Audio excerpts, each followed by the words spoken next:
Olá pessoal, tudo bem? Aqui é o professor Bruno. Estamos aqui para mais uma videoaula. Desta vez, o tema dessa videoaula é a Revolução Russa de 1917, como vocês podem verificar aí na imagem. Antes de mais nada, é preciso dizer que esse tema, assim como o da aula anterior, Primeira Guerra Mundial, estão contidos no módulo 11, módulo 11, que começa ali na página 11 do livro 3 de História, né, melhor dizendo, da apostila 3 de História, que todos vocês têm acesso, certo? Então o módulo 11 tem como temas a Primeira Guerra Mundial, os bolcheviques, né, ou seja, a Revolução Russa, né, vocês já vão entender, caso não lembrem, quem são os bolcheviques, mas tem a ver com a Revolução Russa. E o outro tópico que tem é a crise de 1929, que será o tema da próxima videoaula que eu irei gravar e que logo postarei aqui para vocês, tá bom? Por hoje, nós vamos falar a respeito da Revolução Russa de 1917, certo, pessoal?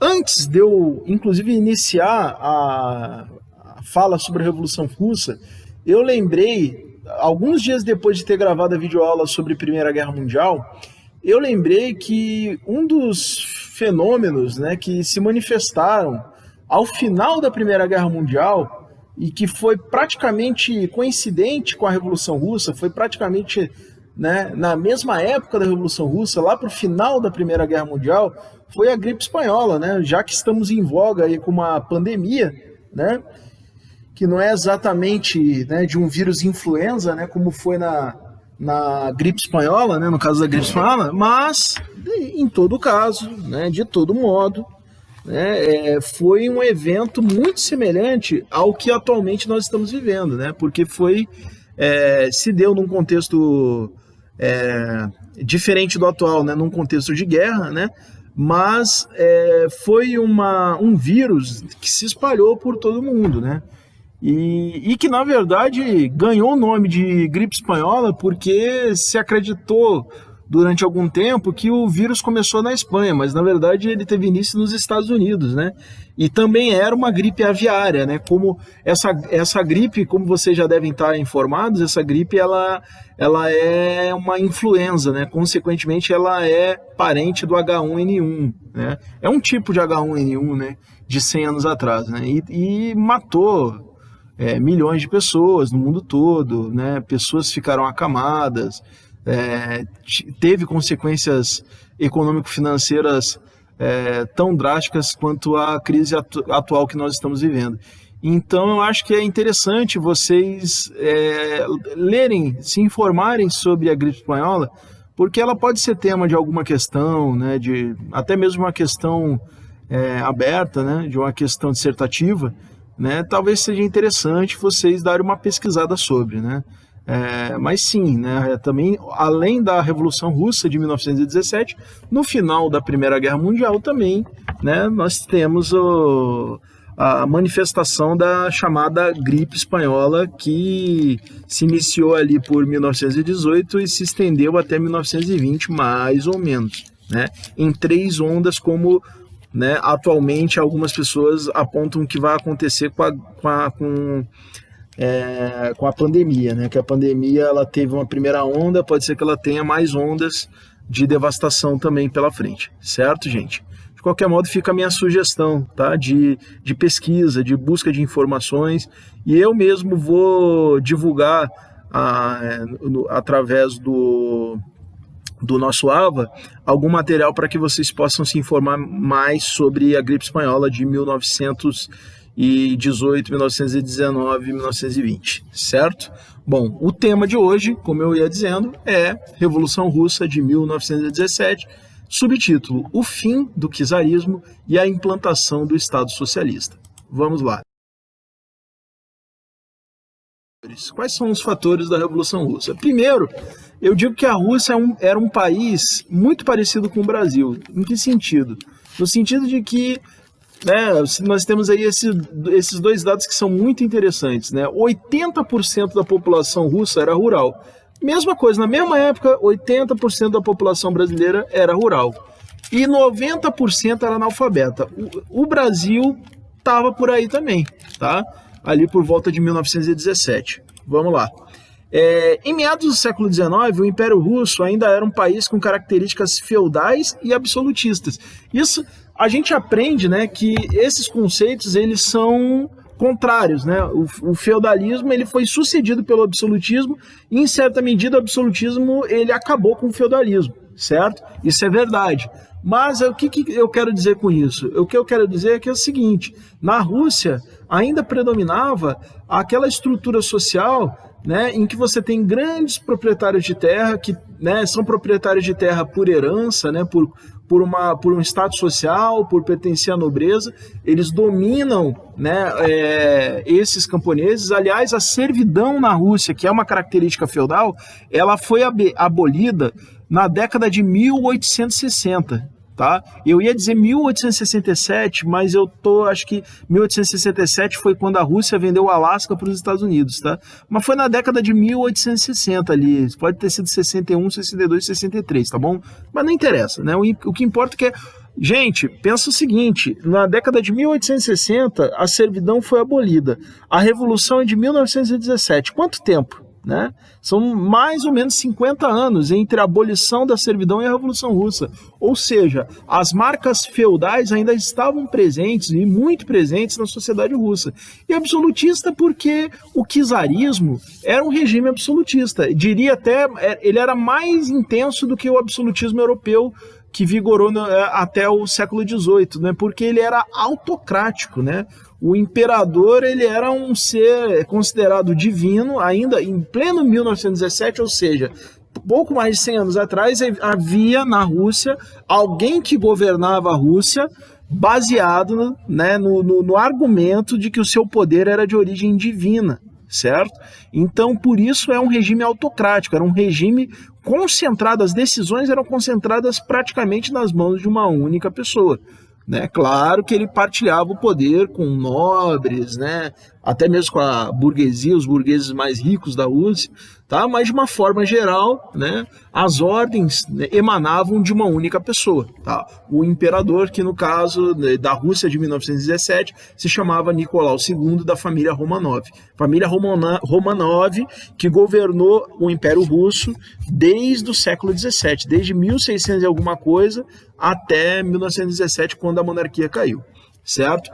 Porém, entre o final do século XIX e o início do século XX, vinha se industrializando. A Rússia era rural, feudal, absolutista, autocrática, porém, né, e muito, né, predominantemente analfabeta, porém, tá, na virada do século XIX para o século XX, vinha se industrializando. E quem se industrializa também se urbaniza, igual o Brasil. Vinha se industrializando, também vinha se urbanizando. Aliás, essa é uma época em que os países mais periféricos, como Brasil, Rússia, Argentina, Uruguai, vinham se industrializando de uma forma geral. Né? Não era só a Europa que estava industrializada nessa época, o mundo vinha se industrializando porque eles procuravam copiar o modelo europeu da Europa Ocidental, né, já que a Rússia é Europa também, né, mas vinham querendo copiar, né, o modelo da Inglaterra, da França e da Alemanha. Né? Então a Rússia foi por esse caminho, se industrializando, certo? E essa industrialização ela era, né, se deu graças a investimentos estrangeiros. Com essas transformações, deu-se a formação de um movimento operário. Ora, né, é tudo uma sucessão lógica, né? Para ter indústria, você precisa ter operário, né? E com o crescimento do número de operários, esses operários que agora vivem em cidades, né? Muitos desses operários, inclusive eram de origem camponesa, foram camponeses transformados em operários, né? Pessoas que emigram das cidades, do campo, vão para as cidades, quando chegam nas cidades vão procurar emprego onde? Vão procurar emprego nas indústrias que estão começando a surgir, certo? E aí, consequentemente, esse operário em ascensão, ele vai começar a organizar movimentos, né? Movimentos para quê?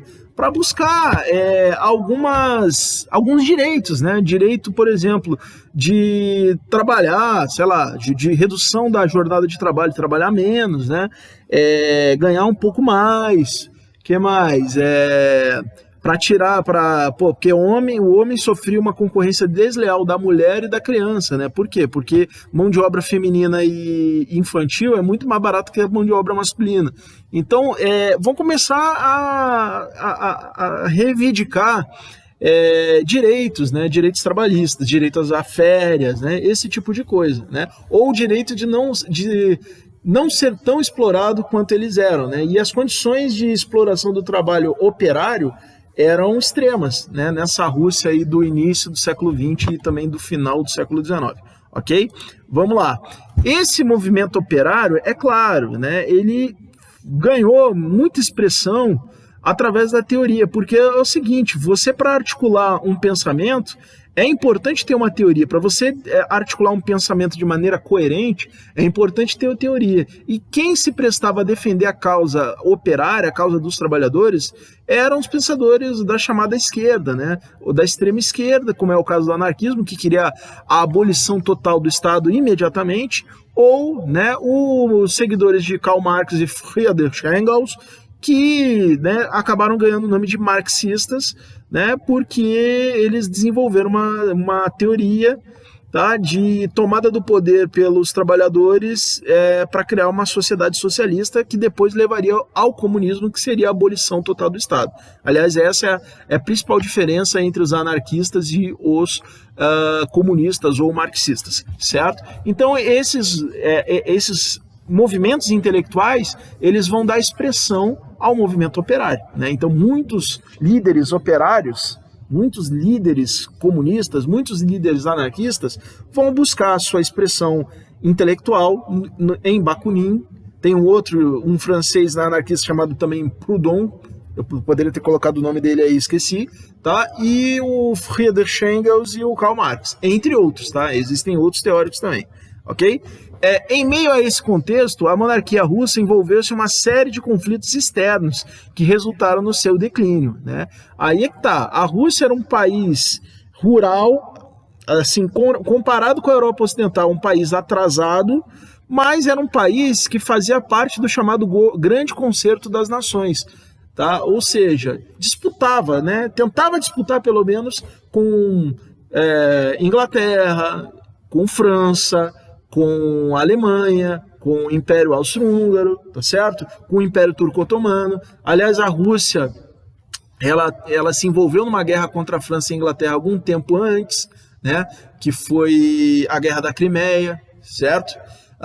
Enfim, então a Rússia fazia parte do Grande Concerto das Nações e, como tal, havia uma exigência, né? E frequentemente essas disputas com as grandes potências resultavam em guerra, né?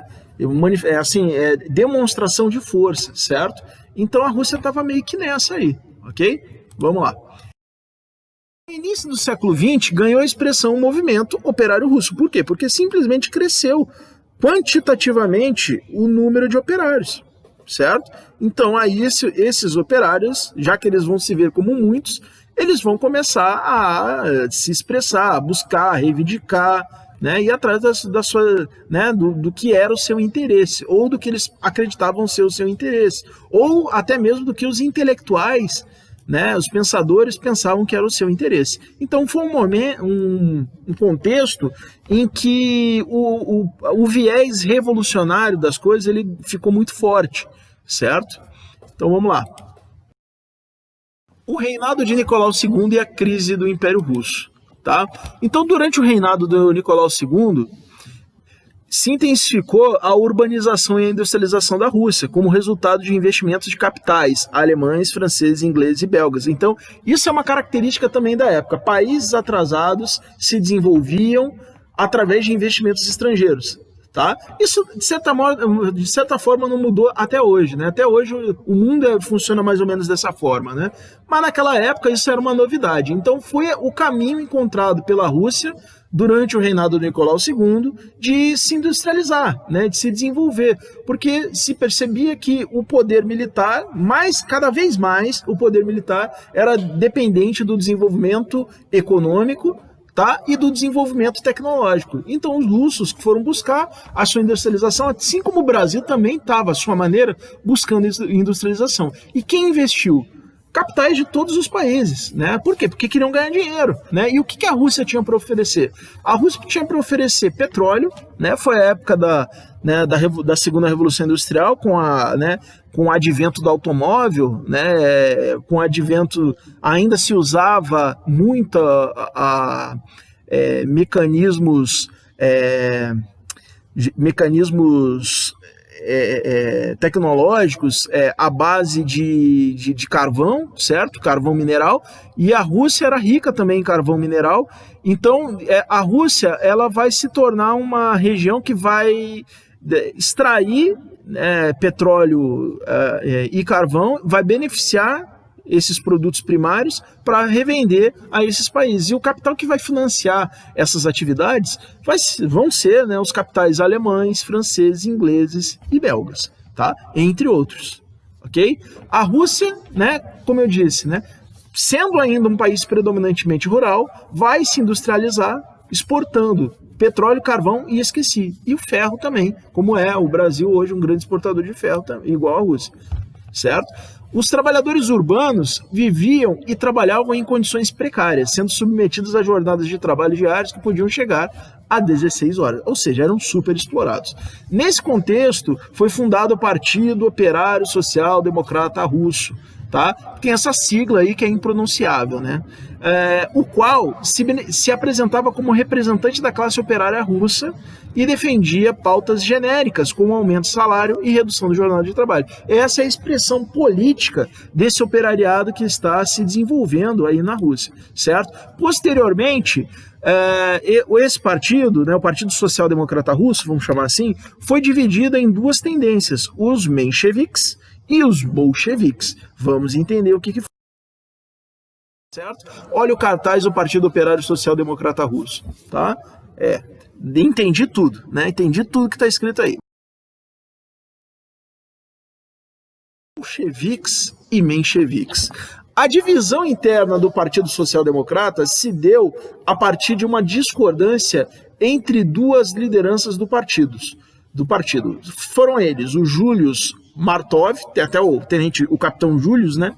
Capitão Júlio, professor do segundo ano, né? Julius Martov e Lenin, né? Na verdade, o Lenin é apelido, é igual, igual o Lula, né? Lula não é nome, né? É um apelido que depois o cara botou lá no nome dele, era Luiz Inácio da Silva, né? Aí ficou Lula. O nome do Lenin é Vladimir Ilyich Ulyanov, aí ganhou o apelido de Lenin, né? Foi apelido porque os revolucionários, os caras que viviam na clandestinidade naquela época, eles adotavam apelidos para despistar as autoridades, né? E a Rússia daquela época era um país assim repressivo, né? Não aceitava oposição, era complicado, né? E prendia os caras, mandava os caras para a Sibéria e torturava e os cambal. Então esses caras adotavam apelidos tipo como se fosse um nome de guerra, um codinome, para facilitar que eles sumirem na braquiara quando o bicho pegava, certo? Então o Lenin é um apelido, né? Vamos lá. Então o Martov e outros intelectuais, como o Plekhanov, defendia que o partido deveria participar da luta política disputando apoio popular com os demais partidos, tá? E detalhe, na Rússia daquela época era proibido partido, mas havia partidos, né? Eram clandestinos. Então a visão do Martov é o seguinte, ele queria que tivesse na Rússia uma democracia parlamentar como tinha na Inglaterra, na França, entende? Na Itália, era isso que o Martov defendia. Primeiro vamos criar um regime parlamentar na Rússia, para depois a gente, né, da gente tentar alguma coisa a mais. Por quê? Porque eles entendiam que a Rússia era um lugar atrasado. Eles falaram, não, a gente não pode se comparar, né, com a Inglaterra, com a Alemanha, né, porque eles são a ponta de lança do capitalismo, nós somos atrasados. Então tinha essa visão, que é uma visão que vem do Marx, né? Marx dizia que os lugares onde a revolução socialista ocorreria seriam os lugares de economia capitalista avançado, certo? E o Martov, seguindo essa coerência com o Marx, vai defender isso, certo? Então eles entendiam que a Rússia precisava de um desenvolvimento capitalista pleno para depois atingir a etapa revolucionária. Só que o Lenin discordava disso, né? o Lenin discordava disso. O Lenin entendia que a única forma dos trabalhadores chegarem ao poder seria por meio da luta revolucionária imediata, certo? Lenin também defendia a instalação de uma ditadura proletária, certo? O Martov queria uma democracia parlamentar. O Lenin queria uma ditadura proletária após a tomada do poder, certo? Aliás, o Martov ele defendia uma aproximação com os burgueses para, né, dividir o poder com os burgueses. O Lenin, não. Só os proletários, só os representantes dos proletários, né, o governar através da via ditatorial, certo? E Lenin acabou contando com a adesão da maioria do partido, inclusive do Trotsky, que é outro apelido, né?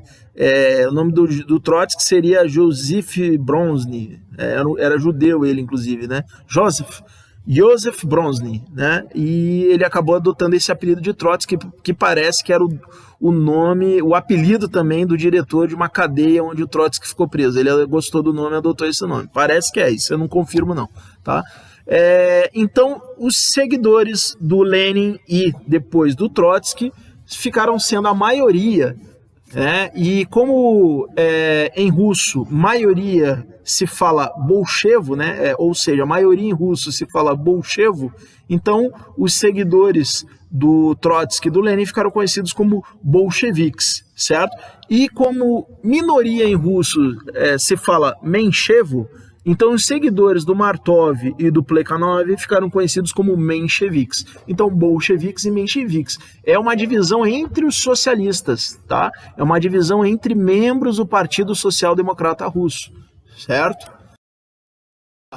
E aí tá o esquema, né? Oposição ao czar. Tá aí, né? Bolcheviques majoritários, mencheviques minoritários. O que os bolcheviques defendiam? Defendiam a Revolução Socialista imediata, instalação imediata de uma ditadura do proletariado e aliança com operários e camponeses. Daí porque o símbolo dos bolcheviques ficou sendo a foice e o martelo, né? A foice representa os camponeses e o martelo os operários, tá? E os mencheviques, minoritários que eles eram marxistas ortodoxos. Por quê? Porque eles eram coerentes com a ideia de Marx, né? Etapa, desenvolvimento por etapas. O Lenin queria queimar a etapa, ele queria pular, certo? Queria ir rápido com o negócio, entendeu? Então os mencheviques queriam o amadurecimento do capitalismo para só então almejar o socialismo e defendiam uma revolução burguesa contra o czarismo, né? No modelo da Revolução Francesa, primeiro a burguesia chegar ao poder para depois começar a confrontar a burguesia através de uma revolução socialista, tá? Entendiam basicamente que como é que a Rússia, um país atrasado, vai fazer o socialismo antes dos países mais adiantados do capitalismo, certo? Essa é a coerência dos mencheviques. Eles eram mais teóricos, né, do que o Lenin até. E o Lenin era bem teórico, mas os mencheviques eram um pouco mais teóricos, né? A Revolução de 1905. Tá? Vamos lá. Então, no início do século XX, o Império Russo encontrava-se envolvido em disputas em regiões como a Europa Oriental e Extremo Oriente, né? Lá na Europa Oriental, vale lembrar dos motivos que levaram à Primeira Guerra Mundial, né? A Rússia é, até hoje, o maior país eslavo do mundo. Então, como a Rússia era o maior país eslavo do mundo, a Rússia se colocava como uma protetora dos povos eslavos do mundo, né? E, né, basicamente, onde estão os eslavos? Os eslavos se encontram na Europa Oriental, certo? Então, a Rússia intervinha muito na Europa Oriental que vivia ali sob constante ameaça de expansão do Império Austro-Húngaro, né? E como o Império Austro-Húngaro era aliado da Alemanha, então, né, sempre houve uma tensão ali russa em relação ao Império Alemão e ao Império Austro-Húngaro. Por outro lado, lá do outro lado do mundo, o Império Russo vinha, né, numa expansão territorial que era secular, né?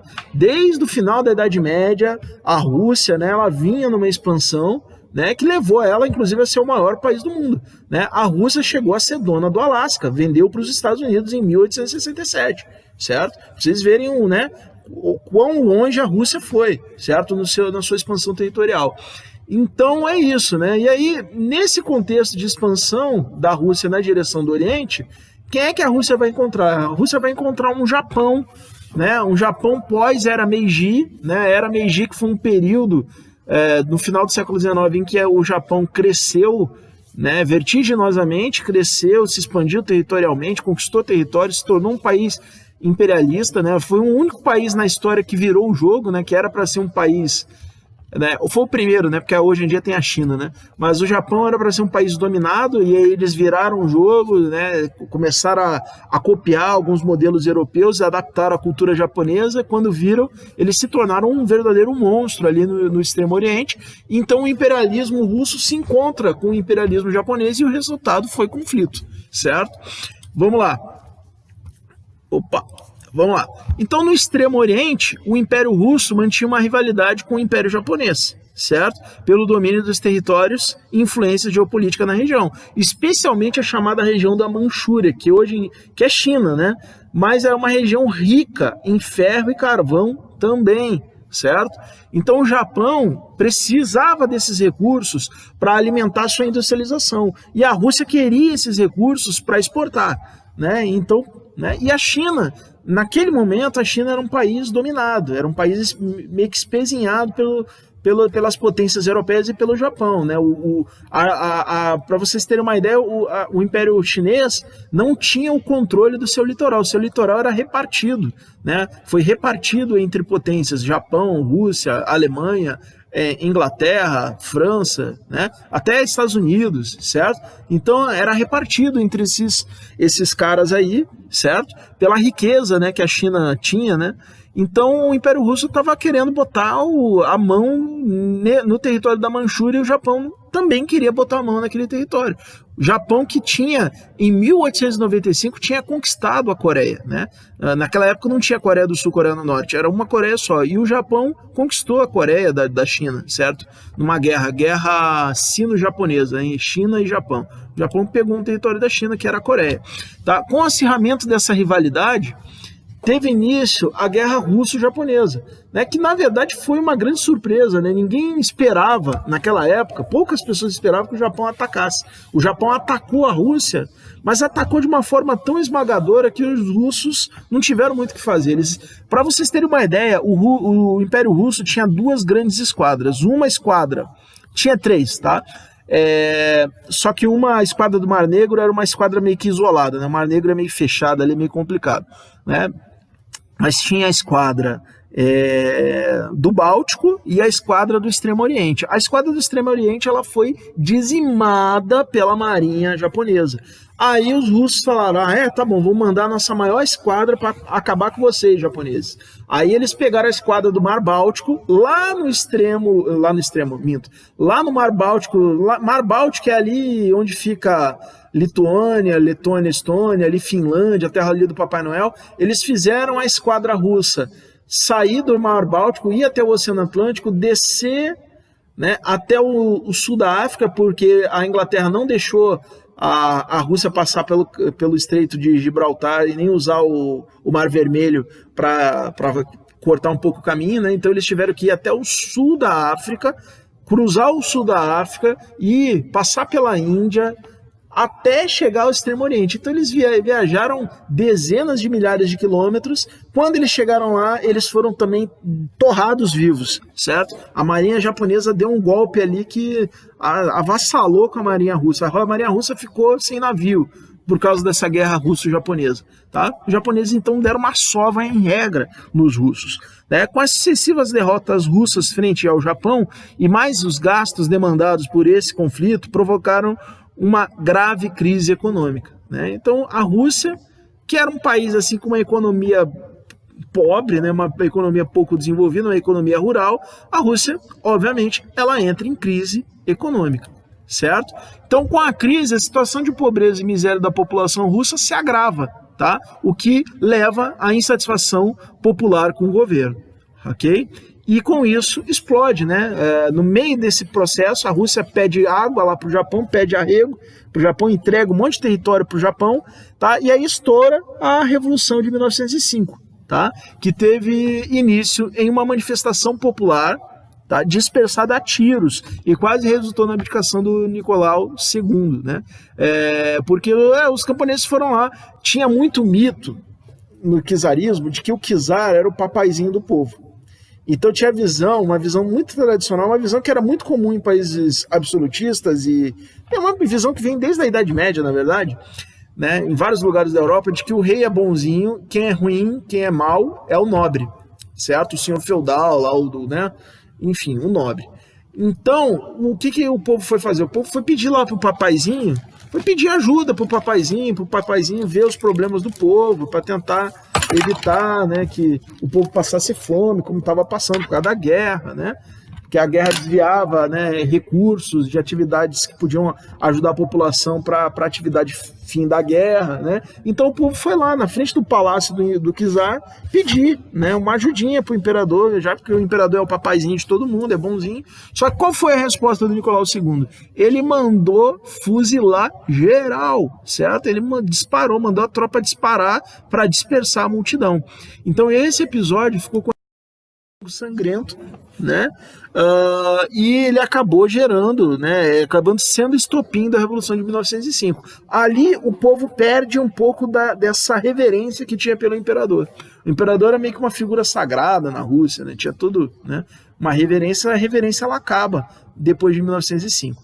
Tá? Apesar que também antes disso o avô do Nicolau II tinha sido assassinado, né? Também teve isso. Né, que era um cara liberal demais e tal, não sei né, qual é a explicação que a gente pode dar para isso, né, mas ele foi um cara, o avô do Nicolau II foi o cara que deu muita, né, acabou com a servidão, né, fez algumas reformas liberais na Rússia, mas mesmo assim foi assassinado, né, e o Nicolau II, né, que perde, vamos dizer assim, perde a moral após o Domingo Sangrento, que acabou sendo estopim, né, de uma revolução mesmo, que quase acabou com o regime imperial, o regime monárquico czarista russo, certo? Os resultados da Revolução de 1905.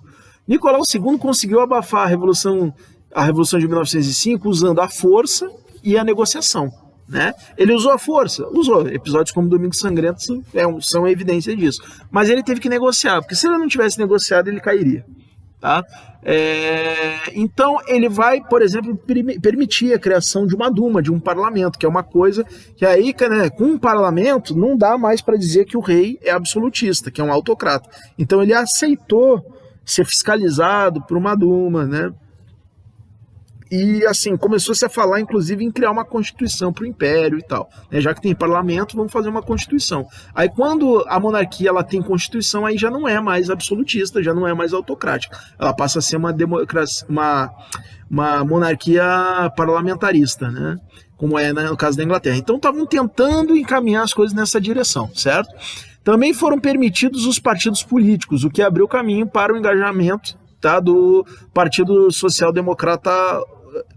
Operário Social Democrata Russo, né, que é o partido lá dos mencheviques e dos bolcheviques. Tá? No contexto da Revolução de 1905 surgiram também os sovietes, que eram os conselhos de autogestão, né, surgidos em diversas organizações, cidades, fábricas, né, aldeias. Então começou né, essa ideia do soviete, né, que é um conselho, né, como se fosse uma associação, né. Cada lugar tinha que ter a sua associação, certo? Que essa associação seria o soviete. O soviete do bairro, o soviete da aldeia, o soviete da fábrica, o soviete da empresa, certo? E assim por diante. Tinha até uns que defendiam o soviete de soldados e marinheiros, né? O que essa ideia não pegava muito bem, porque o militar não aceita muito essa ideia de soldado ser sindicalizado, ter associação, certo? Mas tinha essa ideia estava no ar. Com essa concessão, Nicolau II conseguiu pacificar a Rússia, certo? Porém, menos de um ano após ter autorizado a criação da Duma, Nicolau II dissolveu, tá? Dissolveu a Duma, voltou ao velho regime repressivo de sempre. Né? Então ele fez uma pegadinha do malandro, ele fez um iê glu-glu, né? E aí, depois que a coisa estava sob controle, ele, né, dissolveu a Duma. Tá?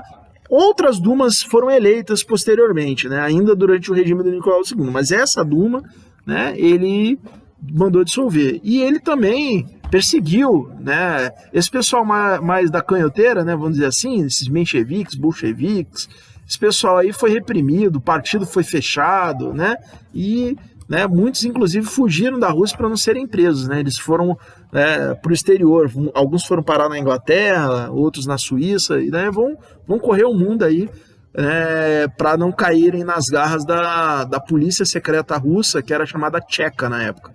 Né? Não confundir com a KGB. A Tcheca é a polícia secreta do Império Russo, certo? Os caras jogavam pesado, ok?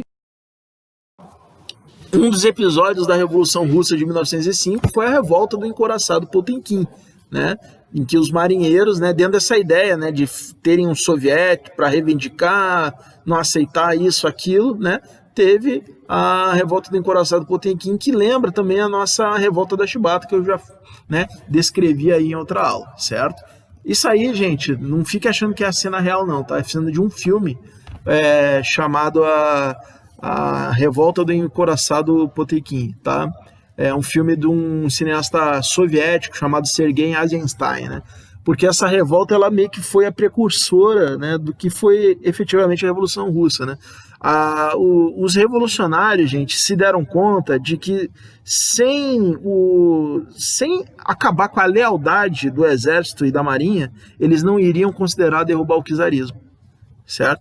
Então a estratégia, eles foram percebendo isso, que a estratégia para derrubar o czarismo passa por acabar com a disciplina e a hierarquia das Forças Armadas. Então eles têm essa consciência, né, de que é por aí o caminho para revolucionar.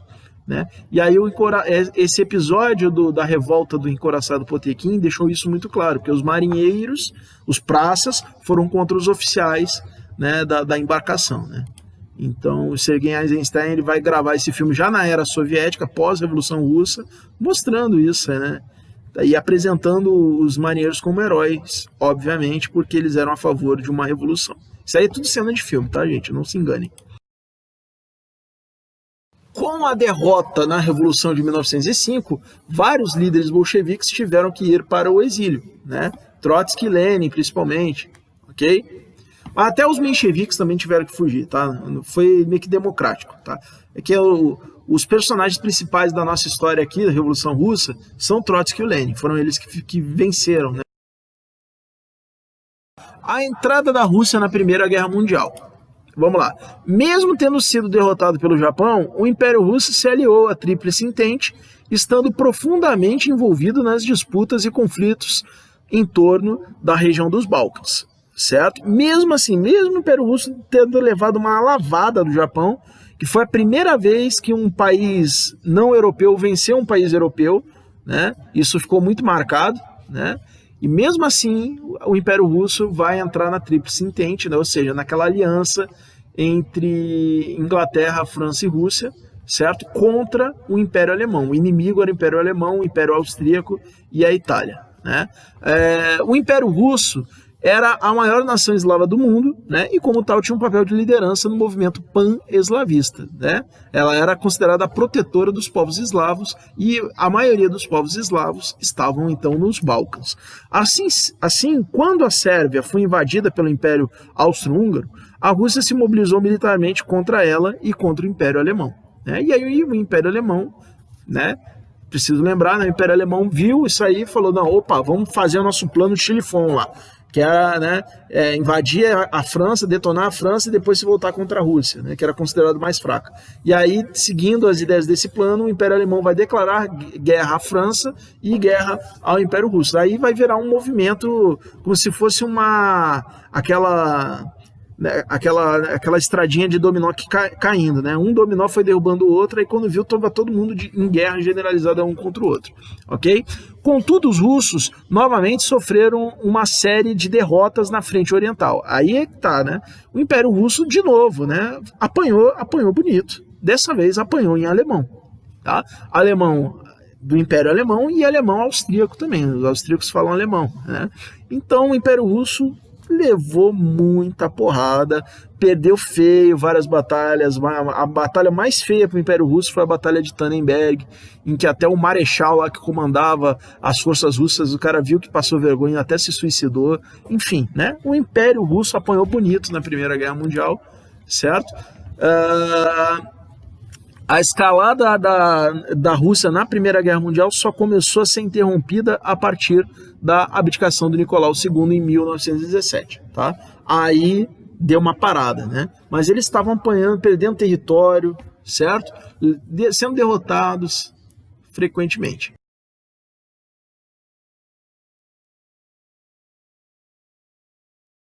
O mau desempenho do exército russo na frente oriental, ele vai, então, desestabilizar o comando do exército. Claro, os oficiais vão perder moral com os praças, né? Com derrota, né? Você está mostrando, o cara que o comanda está mostrando que é ineficaz, então esse cara perde a moral com a tropa, né? Vamos dizer assim. Então começa, né, o exército, as forças armadas russas, em especial o exército, começa a se desestabilizar, certo? O desempenho... perdão. Aí tá algumas imagens, perdão. Vamos lá. As imagens da frente oriental, né? Esses capacetes pontudos aí são alemães. Os alemães, eles eram feras, né? Na Primeira Guerra Mundial, né? Eles botaram para quebrar ali na frente oriental, né? Vamos falar, diga-se a verdade, né? Lá, eles eram muito, usavam avião, né? Tem a história de que em dada ocasião os russos começaram a usar avião também na guerra, né? Na Primeira Guerra Mundial. Só que os soldados russos não acreditavam que aqueles aviões podiam ser russos, então eles se escondiam, ficavam com medo, porque eles não acreditavam, simplesmente não, avião russo, não, deve ser alemão isso aí. Tem umas histórias desse tipo, né? Aí soldados russos reunidos, certo? Vamos lá. E aí, ó, se rendendo, né? Foi desastroso. Os russos foi desastroso, né? Vários episódios desse de rendição, né, de derrota fragorosa. Realmente vai muito mal na guerra, e esse mau desempenho na guerra vai levar à abdicação de Nicolau II. Tá? Nicolau II que tinha uma vinculação muito forte com o exército russo. Então, se o exército russo vai mal, é como se o Nicolau II tivesse indo mal, né? Então, a longa duração da Primeira Guerra Mundial provocou uma crise de desabastecimento alimentar nas cidades russas, ainda tem isso, né? Desencadeando greves sucessivas e revoltas. O povo ficou mal alimentado, né? Mal nutrido, né? Passando fome, sem emprego, muitas vezes, certo? Então, quer dizer, isso tudo vai levar novamente àquela mesma crise que levou a guerra, a Revolução de 1905, do caso da guerra russo-japonesa. Essa mesma sucessão de desastres vai acontecer na Rússia da Primeira Guerra Mundial. Não sendo capaz de resolver esses problemas, a monarquia russa perdia cada vez mais apoio popular, certo? Foi quando Nicolau II ele ordena que as suas tropas em São Petersburgo dispersem uma manifestação a tiro. De novo, igual tinha sido o Domingo Sangrento, ele manda de novo, tá? Mas os soldados se recusaram a cumprir essa ordem. É aí que o pessoal viu, opa, o exército está desobedecendo o imperador? Opa, epa! Né? Então aí começa, né, eles começam a ver que, né, ali tem uma brecha, certo? E inclusive a revolta, ela toma conta, tá, da capital do império, que na época era São Petersburgo, né, hoje em dia é Moscou, né, na época era São Petersburgo. Então, quer dizer, a revolta toma conta da capital, tá? Nessa revolta se uniram liberais, né, representantes políticos da burguesia, e socialistas, representantes dos proletários, certo? Nessa época, o que acontece? É uma coisa interessante que eu esqueci de dizer, né? Os socialistas, no caso, social-democratas, eram bolcheviques e mencheviques. Os bolcheviques eram maioria, os mencheviques eram minoria. Só que os mencheviques eram mais populares fora do partido, tá? Os mencheviques eram mais populares do que os bolcheviques. Eles tinham um apoio popular maior de quem não era do partido, certo? Então, e muitos mencheviques, alguns foram, né, para o exílio, outros ficaram. Então esses mencheviques que ficaram, líderes mencheviques, se aliaram com líderes burgueses, certo? E chegaram, né, chegaram junto com o imperador e falaram, ou você abdica ou você vai ser derrubado, né? E aí o Nicolau II abdicou, né? Abdicou ainda em favor do irmão dele, só que o irmão dele também largou mão, né? Era um marechal lá do exército russo, falou, não, também não... Até uma história bem interessante, era um cara que ele casou com uma plebeia, né? Ele era um príncipe, casou com uma mulher plebeia que era divorciada, né? Enfim, era uma história bem confusa. mas ele falou, não quero governar como autocrata não, só aceito a Rússia se ela for democrática. E aí ele largou mão, ele falou, se vocês quiserem que eu seja imperador de vocês, eu sou, mas não vou obrigar ninguém a fazer nada não. Daí foi meio negócio assim, então os caras, você não quer? Então também a gente não quer, então foda. Então, desculpa, então vamos seguir em frente. Aí o império acaba, a monarquia russa acaba. Com a deposição do Nicolau II, teve fim a monarquia russa. Tá? Esse aí é o Nicolau II, né? Ali de pé do lado esquerdo dele, com a coroa na cabeça, é a esposa dele, né? Nessa foto não dá para ver muito bem, mas dizem que era uma mulher esplendorosamente linda. E as filhas, né? As várias filhas e o filho, né? O filho mais novo, que tinha, inclusive, sofria de hemofilia, né? Tem toda aquela história de que a família imperial russa, ela vai se aproximar de um monge curandeiro russo chamado Rasputin, por causa das habilidades de cura dele, né? E aí esse Rasputin, ele acabou exercendo uma influência dentro da corte que não pegou muito bem para a imagem da família imperial russa, e o Rasputin acabou, inclusive, sendo assassinado por 2 príncipes russos, né? Por conta dessa influência considerada ruim dele, certo? Vamos seguir. Revolução Russa de Fevereiro. Então, em 1917, houve 2 revoluções, tá? A primeira foi a Revolução Branca, a Revolução de Fevereiro, que foi uma revolução burguesa, daquele jeito que os mencheviques queriam, uma revolução burguesa para criar um parlamento, uma democracia na Rússia, né? Com a abdicação de Nicolau II, foram convocadas eleições para a formação de uma nova Duma, uma Assembleia Constituinte, e também foi formado um governo provisório sob a direção do príncipe Lvov. Ele era príncipe, mas ele não era filho do rei não, tá?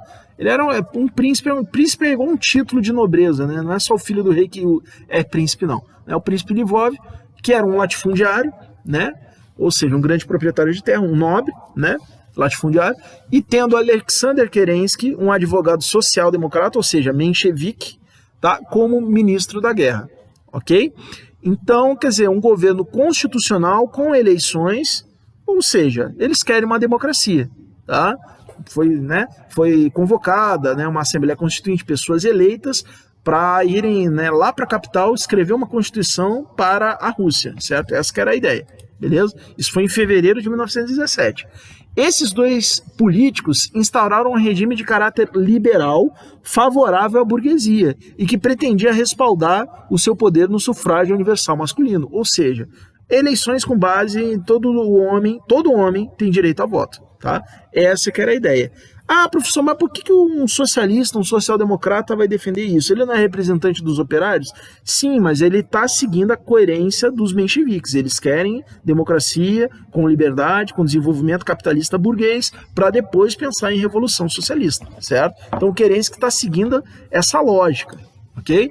Também mantiveram a Rússia na Primeira Guerra Mundial. Não, virou uma questão de honra para a nação russa, tá? Não era só uma guerra do czar, era uma guerra, tá, dos russos, né? Então manteve a Rússia na guerra, ok? Por isso, embora Kerensky, que acabou ocupando a posição de Lvov, né? Mais para frente, com o passar do ano, o Lvov renunciou, o Kerensky assumiu o lugar do Lvov. Tivesse o apoio dos mencheviques, sofria forte oposição dos bolcheviques. Essa oposição foi fortalecida após o retorno de Lenin do exílio, o qual passou a defender que a Rússia fosse governada a partir do criar um soviético de toda a Rússia, certo? Para governar a Rússia de Petrogrado, que passou a ser o novo nome de São Petersburgo depois da Revolução Branca, né? Depois da Revolução Branca de fevereiro de 1917, São Petersburgo continuou sendo a capital, agora com um novo nome, Petrogrado, que significa cidade de Pedro, né? Tiraram São Petersburgo, né? Petrogrado. E São Petersburgo Peters é de Pedro, né? Burgo, cidade. Aí só que eles mudaram, né? Botaram para o russo mesmo, né? Petrogrado. Mas enfim, então o Lenin retorna do exílio no meio dessa confusão, né? E ele começa a defender, primeiro, que seja criado um soviete supremo localizado na capital e que esse soviete fosse governar toda a Rússia. E aí fica uma diferença, a diferença entre os mencheviques e os bolcheviques, ela fica muito clara nesse caso. Os bolcheviques, eles vão para um caminho, digamos assim, institucional, democrata, liberal, né? Os bolcheviques não, eles não aceitam nada disso, essa institucionalidade aí, né, essas instituições burguesas, elas só servem para a dominação burguesa. Nós queremos um regime que seja a favor do operário, né, que seja a favor do povo, né, vamos dizer assim, do ponto de vista do Lenin, ok? O Lenin voltou para a Rússia, é bem interessante, porque pensa o seguinte, o Lenin estava na Suíça, tá? E a Suíça era um país neutro na guerra, né, mas estava rolando uma guerra. Né? Como é que o cara conseguiu sair da Suíça e foi parar na Rússia se estava tudo conflagrado? Né? Na época, imagina assim, a Finlândia era parte do Império Russo, tá? A Finlândia estava em guerra, a Rússia estava em guerra com a Alemanha. Como é que o Lenin conseguiu atravessar a Alemanha, saindo da Suíça, conseguiu atravessar a Alemanha e chegar até a Rússia? Essa história é interessante, por quê? O que aconteceu? Os alemães queriam tirar a Rússia da guerra para poder voltar com tudo, com força, contra a França e contra a Inglaterra, lá na frente ocidental. Então eles pensaram, qual que é a maneira mais rápida da gente tirar a Rússia da guerra? Aí os alemães tiveram essa ideia. E se a gente injetar um vírusinho lá na Rússia? Né? E que vírus foi esse? O vírus foi a Revolução.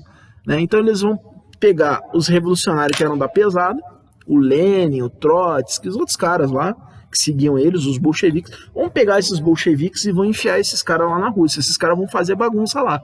E ainda entraram num acordo com o Lenin, né? Deram lá milhões de marcos alemães, 40 milhões de marcos alemães, eu li há pouco tempo sobre isso, entregaram na mão, uma mala de dinheiro na mão do Lenin, falaram, ó, toca o horror lá e tira, se você conseguir chegar ao poder, tire a Rússia da guerra, certo? Vamos assinar um tratado. E o Lenin tá, beleza, é isso aí, eu quero tirar a Rússia da guerra mesmo. Né? Então ele chega lá, né, num trem, ele chega na Rússia num trem, né, um trem blindado, que é esse trem aí, né, esse trem até hoje é guardado em museu. Né? Ele chega nesse trem, um trem todo lacrado, né, a parte dos vagões ali, onde os passageiros vão, né, não o maquinista, né, a parte dos vagões, totalmente blindado, né, para não ter nenhum contato com o mundo de fora do trem. Então ele atravessa o território alemão e vai parar lá em São Petersburgo, né, em Petrogrado, no caso. Agora tinha mudado de nome para Petrogrado, tá? Então foi isso. Essa história. O governo alemão havia feito um acordo com Lenin para tirar a Rússia da... Sim. E aí o Lenin chega na Rússia e o que ele faz? Logo que ele chega na Rússia, ali por volta de abril de 1917, a Revolução Branca tinha sido em fevereiro, março, abril, ou seja, 2 meses depois, ele chega e escreve as suas teses de abril. Tá? Nessas suas teses de abril, o Lenin vai apresentar 2 slogans que são muito importantes para entender o processo a seguir. Que é o seguinte, primeiro slogan, paz, terra e pão. Né? Imagina o povo reunido, passeata, cartaz na mão, gritando, paz, terra e pão, paz, terra e pão, paz, terra e pão. E o outro lema, todo o poder aos sovietes. Tá? Então, o que significam esses 2 lemas? Vamos lá. Paz seria a proposta de tirar a Rússia da guerra, que era um acordo que ele tinha lá com os alemães. Tá? A guerra era muito impopular entre o povo, então fazia muito sentido tirar a Rússia da guerra. O povo gostou, apoiou. Certo? Terra seria a proposta, 80% da população era rural, né? Só que formada por muitos camponeses, que é assim, descendente de servo, né? A maioria, assim, pobre de maré de si, certo? O que ele propôs? Terra para todo mundo que quer terra para trabalhar, tá? Então, a terra seria a proposta de uma reforma agrária. Pegar as terras da nobreza russa, né? Caras igual o príncipe Lvov lá, pegar as terras desses caras e distribuir para o povão, certo? Era muito desejada pelos camponeses, que era a maioria da população russa, tá? E pão significa dar comida para o povo. O povo estava passando fome por causa da guerra, certo? Então, claro, esse slogan fez muito sucesso entre o povão. Quando Lenin exigia todo o poder aos sovietes, na verdade sua intenção era tirar o poder e a legitimidade da Duma, que era o parlamento, que estava começando a elaborar uma constituição, para ser, entende? Então esse caminho democrático, liberal, burguês, não era o que o Lenin queria. Tá? Os bolcheviques também, eles não eram maioria na Duma, né? Era uma minoria dentro da Duma, né? Então eles não queriam, que a Duma tinha que ser deslegitimada, né? E aí o Lenin vai deslegitimar, tá, a Duma, ok? Vamos lá. Agora, por outro lado, tá? Por outro lado, eles dominavam nos sovietes. Nos sovietes, os bolcheviques deitavam e rolavam, eles dominavam os sovietes, ok? Então, isso explica, né, por que eles queriam todo o poder aos sovietes. Assumindo a liderança dos bolcheviques, Lenin articulou o início de uma revolução proletária na Rússia, tá? A Revolução de Fevereiro, ela foi burguesa liberal, certo? A revolução que o Lenin queria era uma revolução proletária, uma coisa mais radical ainda, entende? As teses de Abril, então, elas orientavam os bolcheviques no rumo da revolução proletária, ok? Tá aí, né, os rascunhos, né, do Lenin, né, e o jornal, na época que o Lenin publicava, eu esqueci o nome desse jornal, tá? Mas não era o Pravda ainda. Eu acho que era o Pravda, eu não sei ler russo, mas eu acho que era o Pravda, né, um jornal que se chama, em russo, traduzindo, Pravda significa voz, né?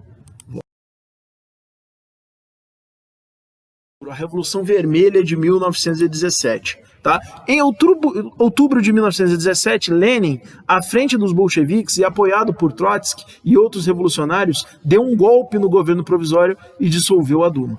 Tá? Foi simples. Ele assaltou lá, né, a cidade de Petrogrado, pegou lá, tomou posições e, usando a força, ele dissolveu a Duma. Tá? Após isto, decretou que o soviete de Petrogrado era o supremo dirigente da nação russa e ele ele subordinando todos os demais sovietes. Então a única legitimidade de poder dentro da Rússia passou a ser os sovietes. Os vários sovietes, né, e soviete de aldeia, de empresa, de fábrica, de indústria, enfim, né, soviete de fazenda, todo lugar tinha soviete e a única legitimidade de governo era dos sovietes, ok? Após isto, o soviete de Petrogrado, sob o controle de Lenin e seus seguidores, decretou a estatização de todos os meios de produção, que é uma proposta, né, que vem da teoria marxista, né, que é tudo sendo estatizado, né, e se o Estado, pensa o seguinte, o Estado, após a Revolução Proletária, o Estado ele se torna uma ditadura do proletariado. Quando você estatiza os bens, na verdade você está passando para o povo os bens, né? Isso é a teoria, tá, gente? Não quer dizer que foi assim de fato, essa é a teoria que eles tinham, né? Se o Estado é controlado pelos representantes dos proletários, logo, quando o Estado estatiza os bens, né, os meios de produção, né, que é tudo aquilo usado na produção econômica, eles passam a ser do povo, né? Essa que era a ideia dos caras, tá? Era para isso que eles queriam o poder, ok? E aí todas as empresas com mais de 5 funcionários deviam ser administradas pelos sovietes, tá? Não tinha mais dono da empresa, tá?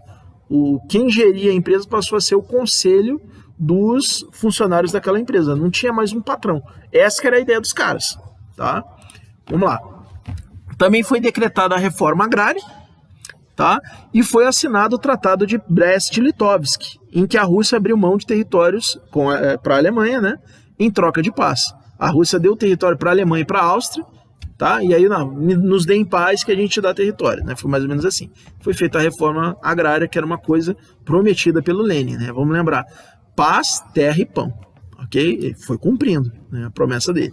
Com essas medidas, o governo de Lenin passou a sofrer a oposição dos defensores do czarismo, dos liberais e outros socialistas, e até dos anarquistas. Até os anarquistas começaram a ficar contra os bolcheviques, mesmo porque os bolcheviques, eles implantaram uma ditadura, né? E aí os anarquistas, eles não são a favor de ditadura, mesmo que seja uma ditadura de esquerda. E os socialistas, os mencheviques, também foram contra os bolcheviques, né? Então eles tiveram que enfrentar a oposição, e aí logo que a Rússia sai da guerra, começa uma outra guerra, que foi a Guerra Civil, tá? A guerra civil que vai durar 4 anos. Então acabou uma guerra para começar outra, tá? Aí, assim, o principal opositor dos bolcheviques, que eram os russos vermelhos, foram os russos brancos, que eram liberais e conservadores, que não aceitavam uma Rússia governada pelos vermelhos, né? Então virou uma guerra dos vermelhos contra os brancos, certo? Essa guerra aí, né? Essa guerra civil. É bem interessante, tem até uma musiquinha, eu vou colocar no link ali na descrição, vou colocar para vocês darem uma olhada, caso vocês tenham interesse, mas tem uma musiquinha que eu descobri há pouco tempo, que era uma música que estimulava os soldados do Exército Vermelho contra os soldados do Exército Branco, né? É interessante essa musiquinha, né?